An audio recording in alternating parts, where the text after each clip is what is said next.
Hi, this is Karen at Snickerdoodle Designs. In May of this year, I wrote a blog post entitled How Personal Use Shoppers Can Utilize Commercial Use Tools.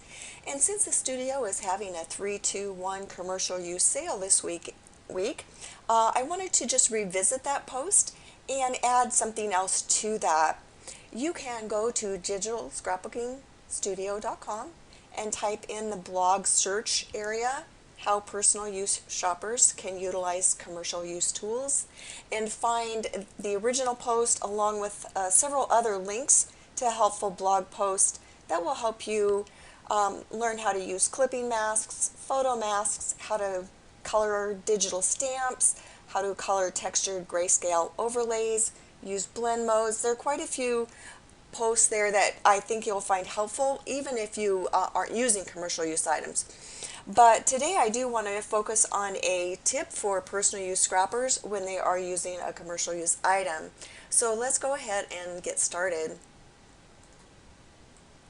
This is a product of mine. It is from my pack Grungy Stained, and it is a old grungy stained vintage paper.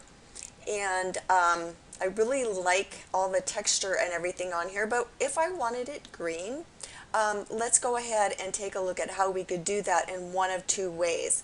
My grungy stained products have both JPEGs and PNGs in them. Some designers include JPEGs only, some include PNGs or transparencies only, and some include both. So we want to take a look at how to use both of those and why you might use one over the other. So again, this is a JPEG, and I have a pretty green color underneath it. It's just a solid green color fill. Let's go ahead and turn this grungy stain back on and change the blend mode to overlay. You could use, whoops, I did the wrong layer here on overlay. You could use any blend mode, but we're going to stick with overlay today just for the sake of consistency.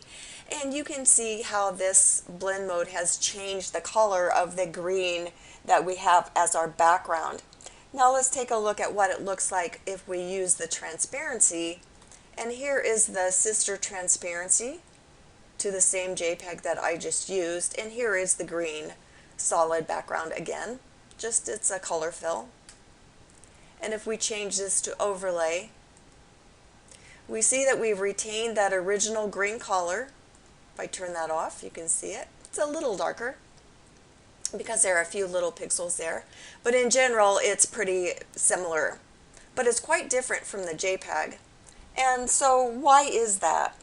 Well, when we use a blend mode, when we use the overlay blend mode, that blend mode multiplies dark areas and lightens light areas. So obviously dark areas will become darker and light areas will become lighter. This JPEG texture was a light cream, so it became lighter. And the PNG, if I go back to original or normal, you can't really see it here, but this is a dark gray and almost a black in areas. So this black textured area, which was mostly the creases and the stains, became darker. And this became a little darker, as I said, because there were some transparent, there were a few little pixels there, especially along the edge here. So it's two totally different looks. One isn't necessarily better than the other, they're just different. But if you want to retain the original color of your document, so say you wanted to maintain this green color, if you had a transparency and JPEG option, I would go for the transparency option because it's not as hard to keep that green look that you want to keep. But if you have a JPEG overlay and you want to retain that green color, what do? Well, let's go ahead and just minimize this.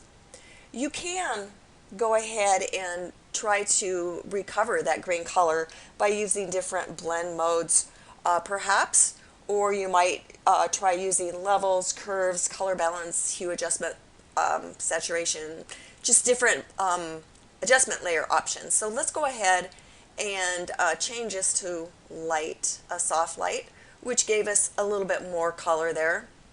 And I think my screen is, I'm going to scoot my screen over so you can see the adjustment layer. So let's go ahead and add Let's go ahead and add an adjustment levels on there, and I'm sorry, I don't think you can see this on my screen, so let me bring it over here. I'll just add it here. So I'm going to add a levels adjustment. And let's go ahead and make this a little darker here, just by dragging these over. And actually, I think I want to duplicate this so I can keep my eye on that original color here. Let's bring this down a little bit.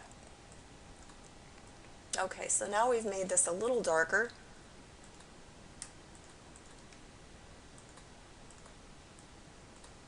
Get that back in there by adding our levels adjustment. And I think I'd like to go ahead and add a color balance as well. So let's go ahead and maybe bring this up. It looks a little blue, and that looks pretty good. So this is the original green, and this might be able to add just a little more blue to that. And you can go ahead, obviously, and play around as much as you like. But again, this is the JPEG, and all we've done is add a level and a colors adjustment, color balance to it to get to the original green color. Using the PNG is a little easier. You don't have to fuss quite as much to keep that, retain that green. But if you only have a PNG, if you only have a JPEG, you certainly can retain that color. It's just a little more work. So I hope that you found this helpful, and that commercial use items don't scare you, that you can use them in your personal use. They can be very helpful. So thank you for watching. I'll see you next time.